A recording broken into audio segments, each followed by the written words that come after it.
The Torah portion begins with the story of Yisro.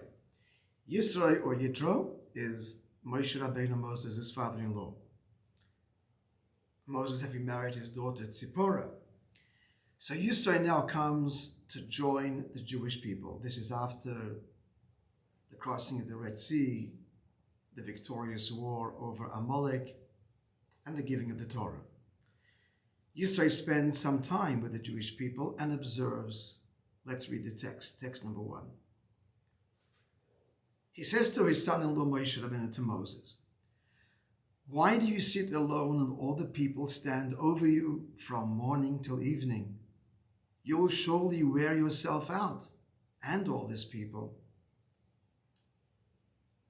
You should caution them regarding the laws and teachings." So in other words, the general commandments, obviously, you convey. But in addition to that, he says, you must discern, in Hebrew, leaders of thousands, of hundreds, of fifties, of tens. And in other words, to set up a judicial system of higher courts and lower courts to deal with conflict resolution and answering questions. In this system of higher and lower courts, they will bring major cases to you. But this way, the actual task of instructing the people on a daily, intimate level will be carried out by this system of judges.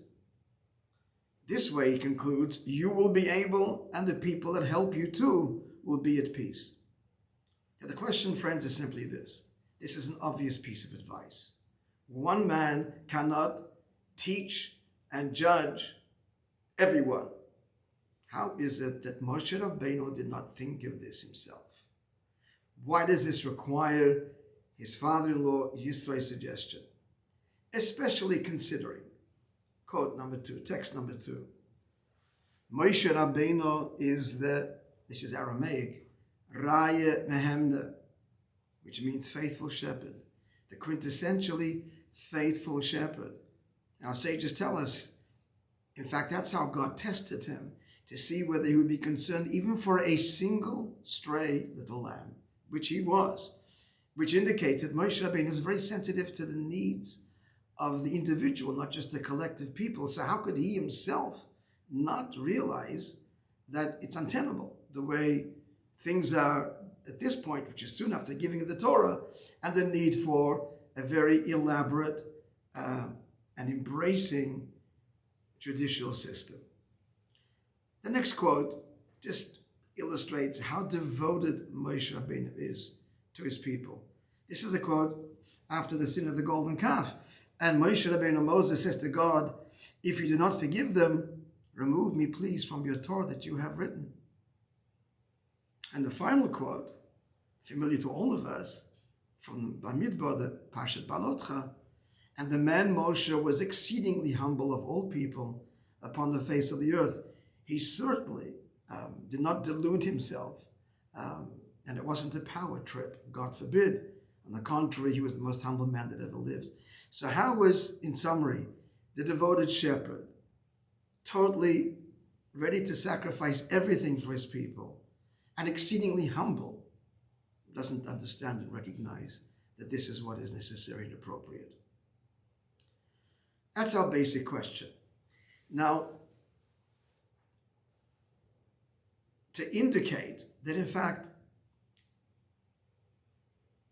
Yisro came along with something novel, and that initially, actually, on some level, is not required, and that the way Moshe was conducting himself in leading the people was appropriate, can be seen from the following quote.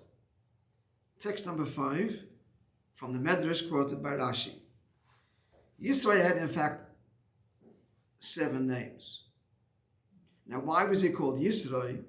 Because he added another parsha to the Torah. And you can see there in the text that the word added in Hebrew, Yeter, is the same root letters as Yisro, his name, and that's why he was called Yisro. In fact, 2 names, Yeter and Yisro. So the fact that the Torah itself says this is added implies it's an addition. Now this is in stark contrast to two other incidents in the Torah where Torah law was revealed through others, not through Moses. And that is the story of Pesach Sheni, the second Passover, and likewise the second incident, the 5 daughters of Tzlafchad, who argued that if there are no sons, then daughters should also inherit the land belonging to their father.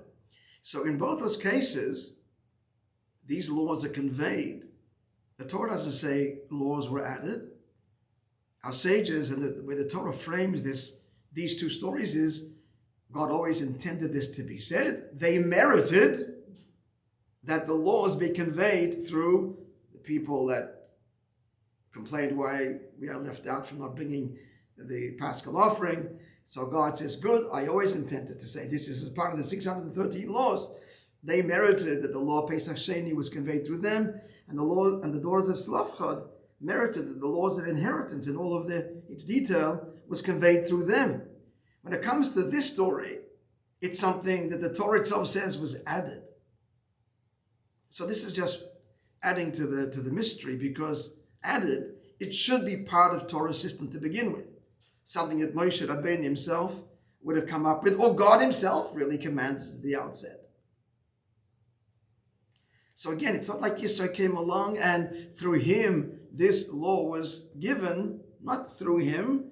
He added something that wasn't there on some level before.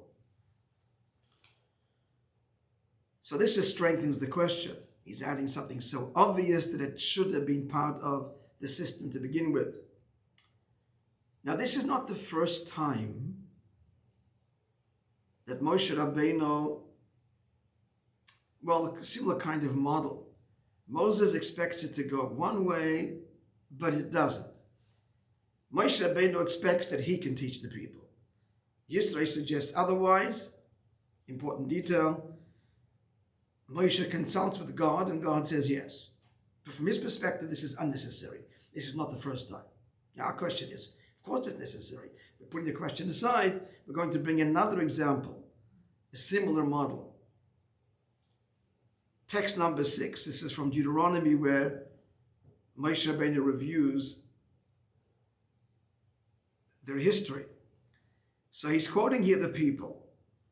The context here, the story here is the giving of the Torah itself, the 10 commandments. The people said after the first 2 commandments, they begged God to stop. If we continue to hear the voice of God, we will die. You approach God. The people are addressing Moses and saying, you talk to him, and then you speak to us. We cannot hear God alone, because this is causing our souls to expire and leave our bodies. Now the word va'at is written in the Hebrew because, and you, it's in the feminine form. Like in French, you speaking to a male or speaking to a female. To a male, it's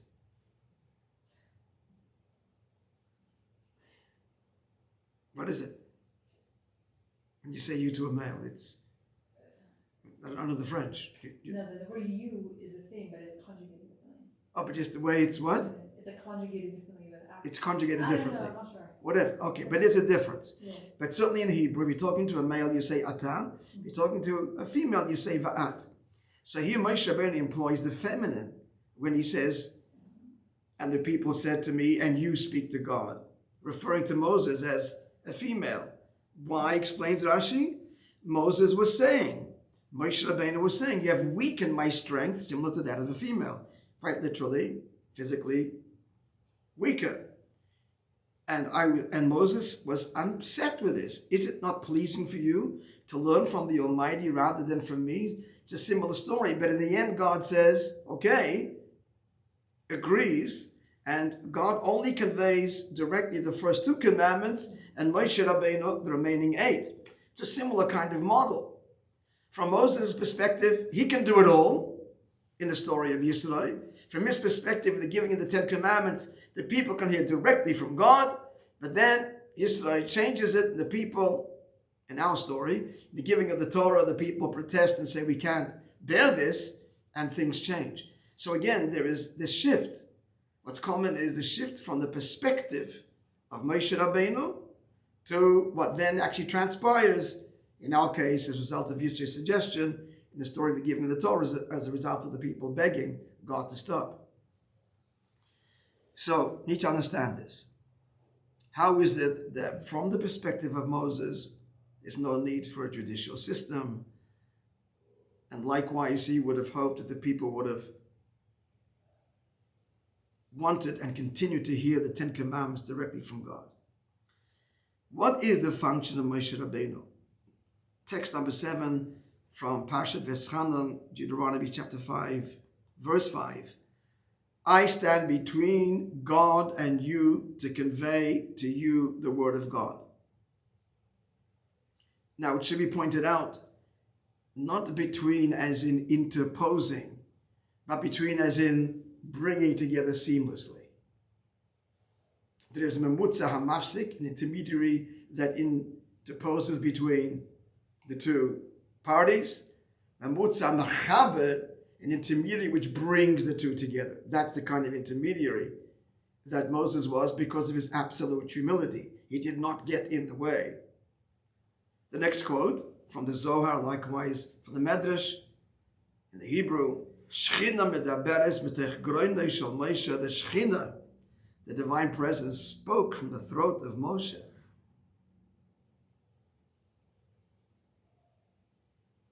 So much so, friend, is to be noted that the second parsha of the Shema, which we recite thrice daily at least, Moses is speaking. The whole book of Deuteronomy, Moses is speaking. And yet, he speaks literally on behalf of God there. It'll come to pass, if you keep my commandments, I will bless you with rain and a bountiful harvest. Because his selflessness was such that when he spoke, God spoke.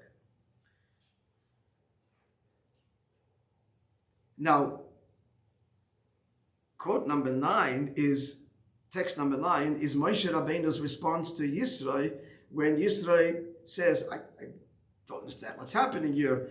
You'll wear out. We read Yitro's observation and suggestion, and Moshe initially responds with, the people come to me to inquire of God, and Rashi explains that to mean not just what does God say through you, but rather to ask teachings from the Almighty. Mipi Akvura. They come to me because they want to hear this directly from God. So Moshe Rabbeinu was saying this. If the people are connected to me as they ought to be, then I will successfully be able to convey to them the teachings of God because, next quote, text number 10, Moshe Rabbeinu received the Torah from Hashem in a manner of seeing. Seeing as opposed to hearing. When you hear something, friends, you're hearing about something. And it's one word followed by another word, and you reconstruct the idea in your head. It's obviously highly subjective, because you're hearing words and you interpret the words and you build the idea. For Moses, seeing. Friends, when you see something, you are completely subjective. The truth of what is, the light travels, and what is out there or in front of you imprints itself upon your brain via the eye. It's in the most sophisticated camera.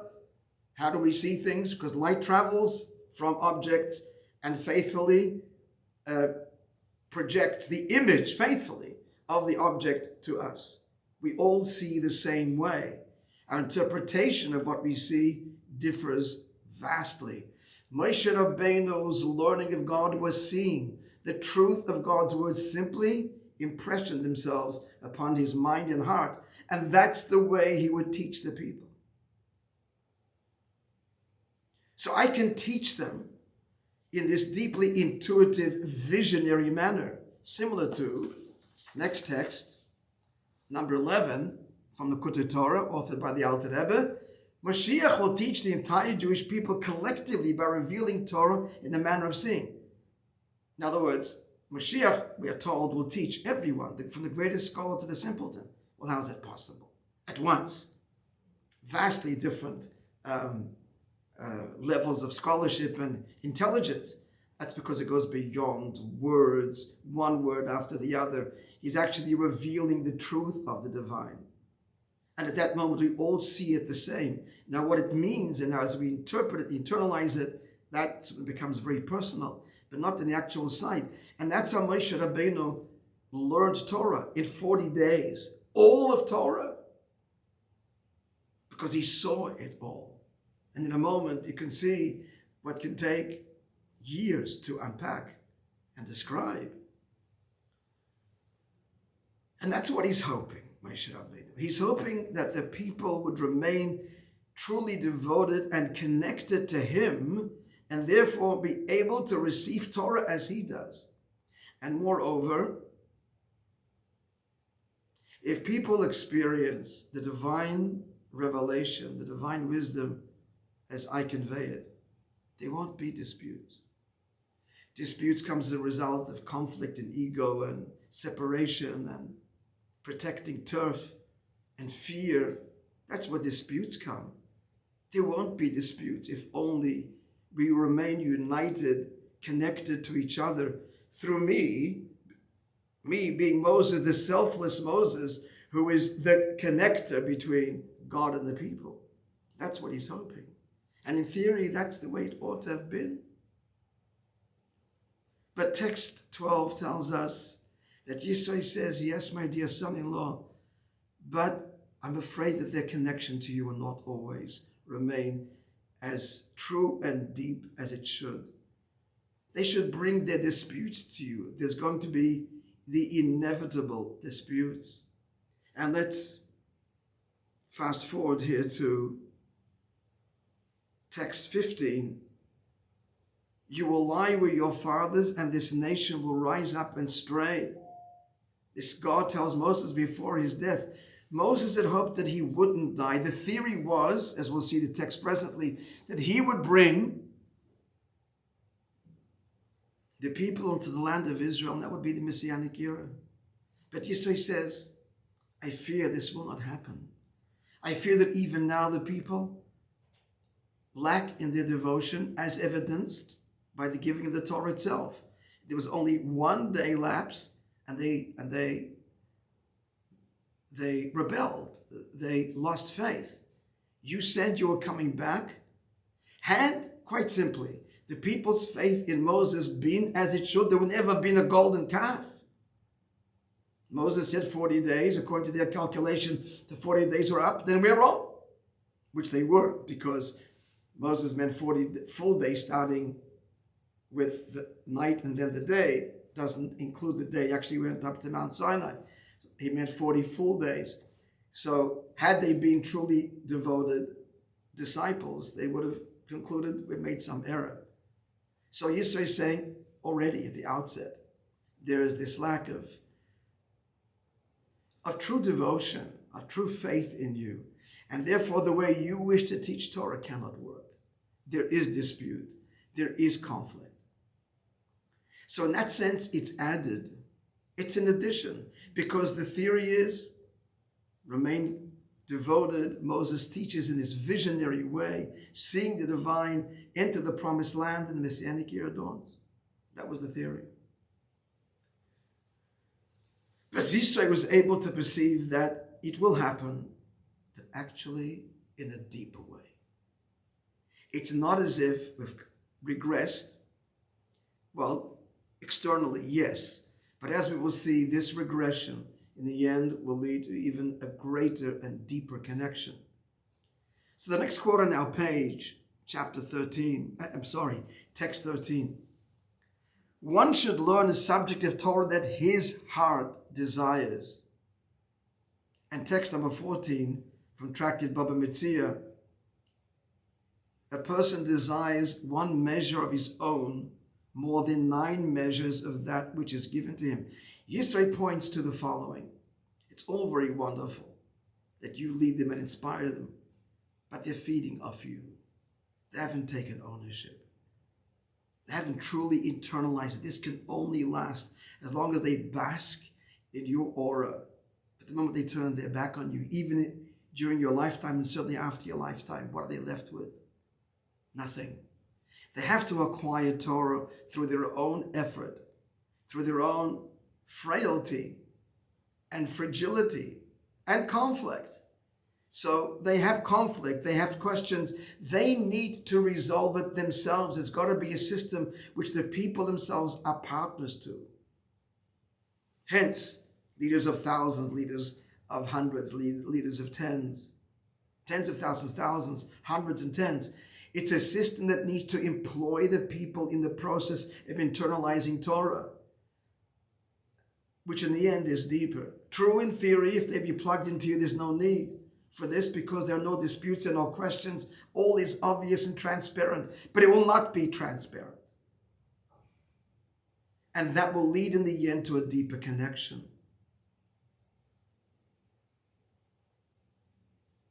So, text number 16, which we mentioned earlier, let's just look at it. If not for the sin... 15 you mentioned earlier. Sorry? 15 you mentioned earlier.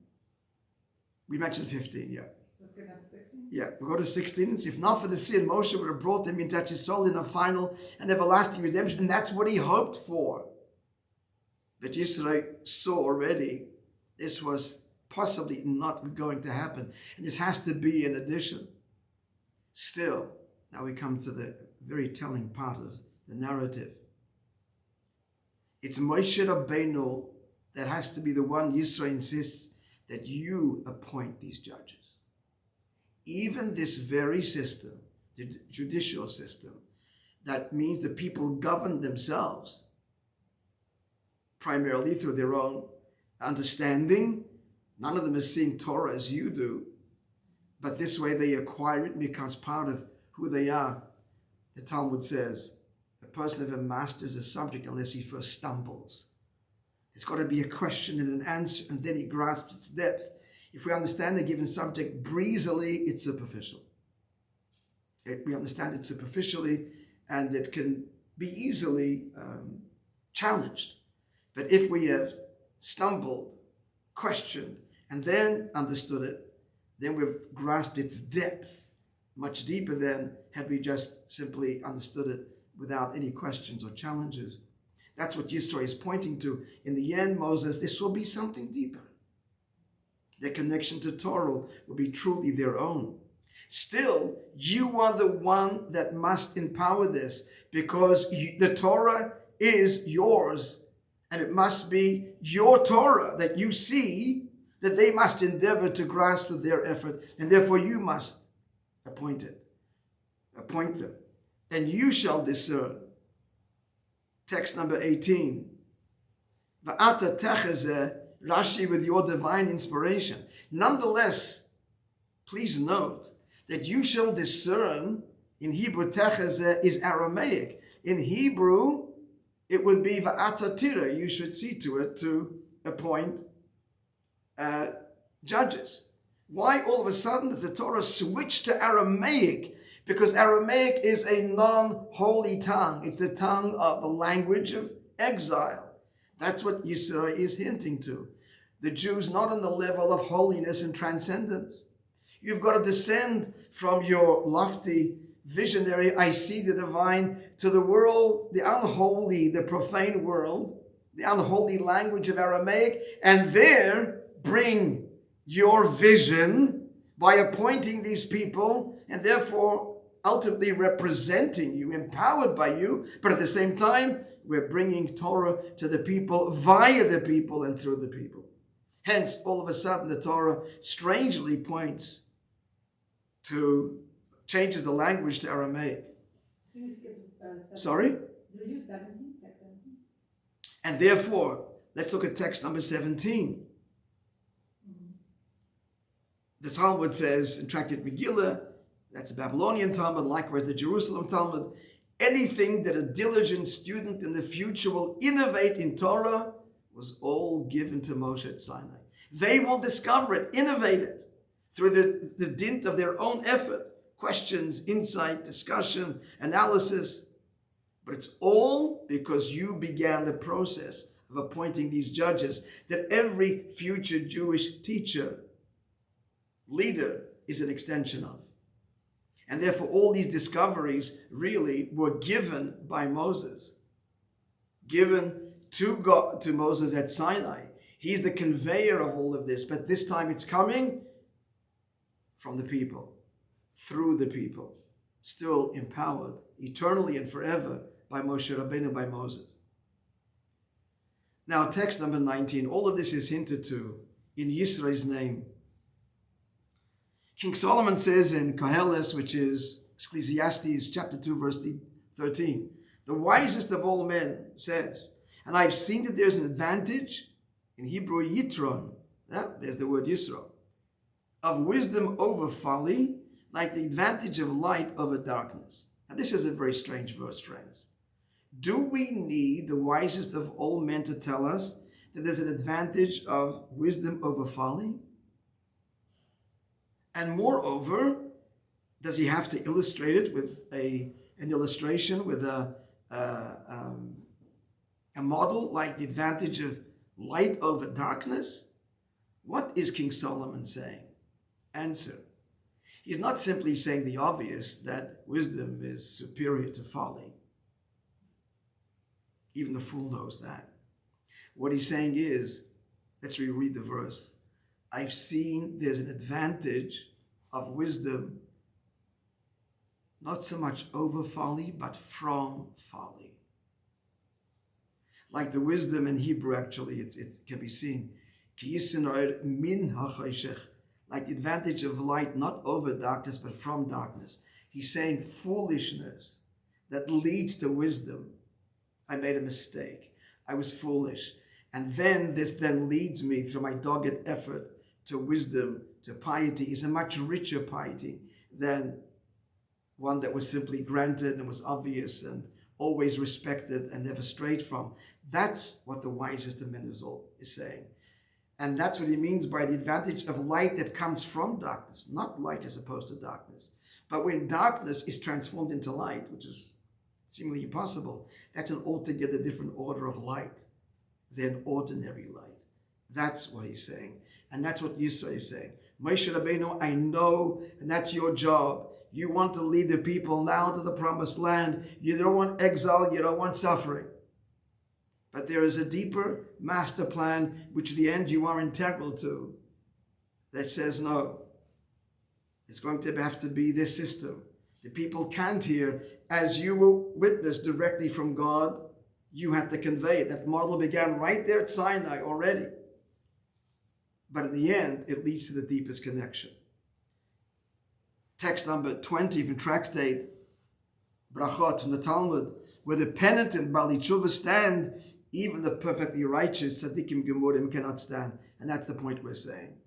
That someone who has sinned and then profoundly regrets what they did and now recommits, that commitment is far richer and deeper and stronger than the commitment that was never challenged. And that's what Yisro is conveying. And it's kind of an addition to Torah. Why is it an addition? Because Torah says don't sin. That's it. That's the rule book. Just don't do this. And Yisro is kind of hinting they will, but there's always teshuvah, which isn't actually higher than the Torah itself. It comes from a place within God that's deeper even than the wisdom of Torah. It's the wisdom that comes after folly. That's a whole different kind of wisdom. Torah is light, but repentance is, mitzvahs are light, but the mitzvah that comes after sin is light that comes from darkness, and that's an altogether added and additional light, and hence it's Yisro. Now, why was it Yisro that realized this? Final quotation. Because that's his own personal history. This is from our sages in the Zohar and in the Midrash. Yitro worshipped, investigated every religion in the world. He was searching, reaching the conclusion, now I know that God is greater than all deities, because his appreciation of the divine was because he had experienced and worshipped every idolatry. far richer than the one whose life was always surrounded by holiness and piety and light. And finally, Yitro's example inspired others to also forsake idolatry, which is why, according to one opinion, he didn't go into Israel. He said, I must go back to where I came from to further inspire others. So it takes Yisro to appreciate the value of the light that comes from darkness. Moses consults with God, and God says, yes, he is right. And of course, Moses acquiesces. And now we understand also why the Parsha is called Yitro. It's a great honor that he gets. And the Parsha is a Parsha which describes the giving of the Torah. It's perhaps arguably the most important Parsha in all of the Torah. And it's named after Yitro, because Yitro gives us hope. Yitro is saying, you've got all these commandments, but God has created us with our limitations, with the Yetzer Hara, and there will be error, there will be transgression, even deliberately so. But ultimately, all of that is to lead to an ever deeper connection. And that's symbolized by the system of judges needed to settle disputes. There shouldn't be disputes. What are you arguing about? Why is there a conflict? Why is there possibility of a liar and someone concealing the truth and deceit? Yisro recognizes this now, at least the potential for it. But that, in the end, leads to the greatest connection. A rope that is severed and then tied with a strong knot is now the strongest point on the knot because it was once severed. Thank you for listening.